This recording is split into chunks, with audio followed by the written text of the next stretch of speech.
This Jacksonville-based meal prep and delivery service has operated for 10 years with a focus on fresh, subscription-based healthy meals. The business is currently managed semi-absentee, with an established kitchen team handling the daily workflow.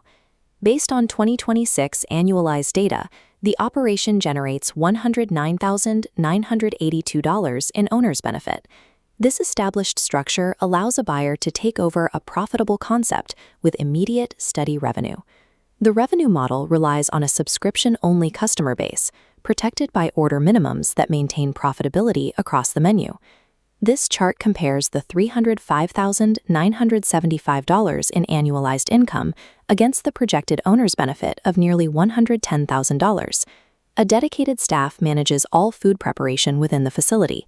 That facility is a fully equipped commercial kitchen, representing a previous capital investment of more than $150,000 in build-out and equipment. Final delivery is managed through a reliable third-party fulfillment partner. Because food production and delivery are already managed, a new owner can prioritize high-level strategy over daily kitchen oversight. The brand maintains a 5-star Google reputation and offers a rotating menu that targets high-value preferences like gourmet and low-carb diets.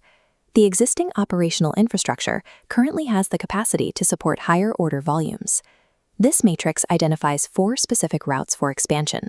Local options include widening the delivery radius, partnering with regional gyms, and setting up third-party pickup locations. Beyond the local market, the business is positioned to launch nationwide e-commerce shipping. These established channels provide a buyer with multiple ways to increase the customer base using the company's existing culinary foundation. This opportunity is suited for a marketing-minded entrepreneur, an existing operator, or a food industry professional. Seller financing may be available at the seller's sole discretion. Accessing full financial disclosures requires a signed NDA and proof of funds.